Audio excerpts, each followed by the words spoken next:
Something happened out here in the New Mexico desert 50 years ago, but what? The US government says weather balloons were going up, crash test dummies were coming down, and bits of both were found on this isolated ranch. But there is a very different view. Craft was supposedly a triangular-shaped craft. It wasn't a disc-shaped craft. Ranch owner Hub Korn and thousands of others who, under a blazing desert sun, are making a pilgrimage to this site, believe that what fell to Earth in 1947 came from another world. This is perhaps the most significant of all the alleged crash sites, because according to witnesses, it wasn't just debris that was discovered here, but the wreckage of an entire spacecraft, along with the bodies of several dead aliens and one which was actually alive. They were fairly good-looking people.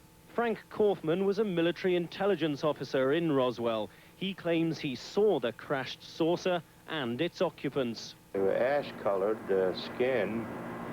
The eyes were a little bit larger than ours.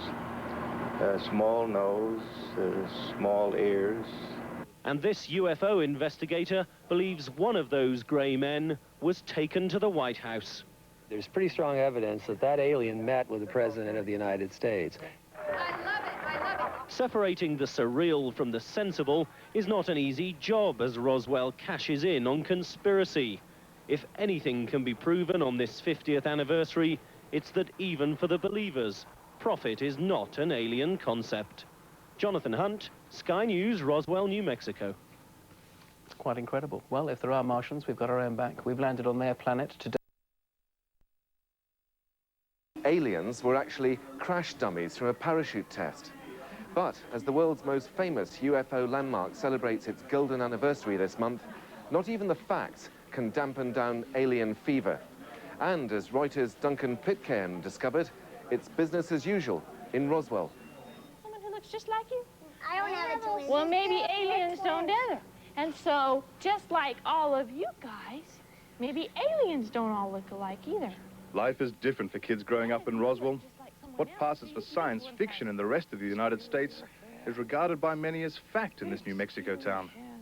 Aliens aren't restricted to cartoons, comics, and Hollywood movies down here. What are UFOs? They're unidentified flying objects. That means something that's flying around in the sky that we don't know what it is. Yeah, we've got all kinds of pictures here. You see, Roswell isn't like other towns around these parts. Roswell is the alien capital of the world. The main street looks more like an intergalactic highway. There are extraterrestrials everywhere, selling clothes, selling coffee, selling Roswell.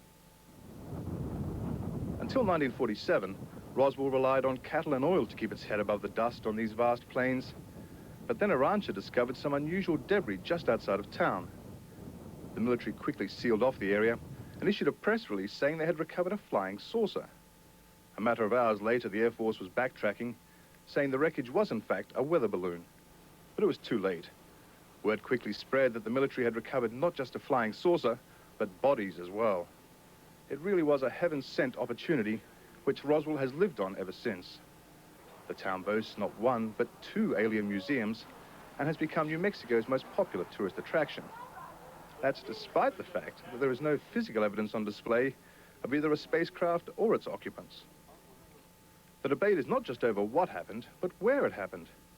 In addition to the original debris site, there are claims a UFO crashed into mountains west of Roswell, splitting this nearby rock in two.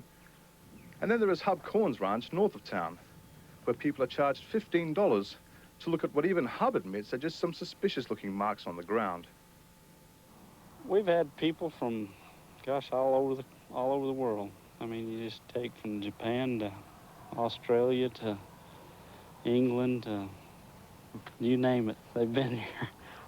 Now, you might think that the fierce competition for the title of official UFO crash site might detract somewhat from Roswell's claim to being the alien capital of the world. That far from dreading each new announcement of a possible crash site, the people of Roswell are actually encouraged, asking why does it have to be only one UFO that crashed to Earth? Who knows how many other crash sites there are here in the wide open spaces of southern New Mexico, either waiting to be discovered or perhaps already successfully covered up by the US military. Will that work? You don't know? Despite the scarcity of hard evidence, the 1947 encounter is pennies from heaven for the Roswell economy. And as the 50th anniversary approaches, thousands more visitors are expected to bring their curiosity and their wallets. Boxing alien. See?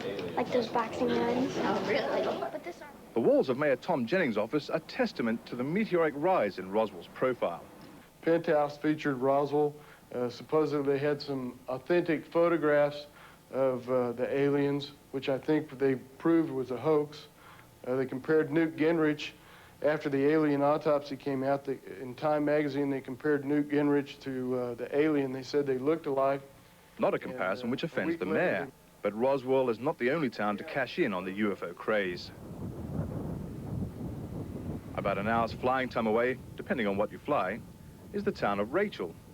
This Nevada settlement also claims to be the alien capital of the world, and even boasts its own extraterrestrial highway. This collection of trailers and portable cabins doesn't have any crash sites, but it does have Area 51, the secret military testing ground featured in the movie Independence Day. Some of the town's visitors are almost as impressive as its aliens, but its marketing is not quite on Roswell's scale. And with reports the Air Force is to relocate Area 51, Rachel's challenge looks likely to turn to dust. Meanwhile, Roswell's campaign hasn't missed a beat, although the retired Air Force officer whose press release started the whole thing fears he might have created a monster. I think that there's too much hype about it. I think that it's gotten circus proportions, just getting, in my estimation, it's getting a little bit out of hand, because I think that you've got to keep some degree of sanity on the whole thing. But most Roswell residents seem pleased with the heavenly connection. I think it's great. It's good for the economy, for sure. I think it's pretty funny. I've never encountered an alien or anything like that. It's just kind of something that I think it's great for Roswell. It brings lots of business here. Fact or fiction, it no longer matters, as Roswell seeks to build on its UFO connection and cement its position as alien capital of the world for generations to come. Duncan Pitcairn, Reuters, Roswell, New Mexico.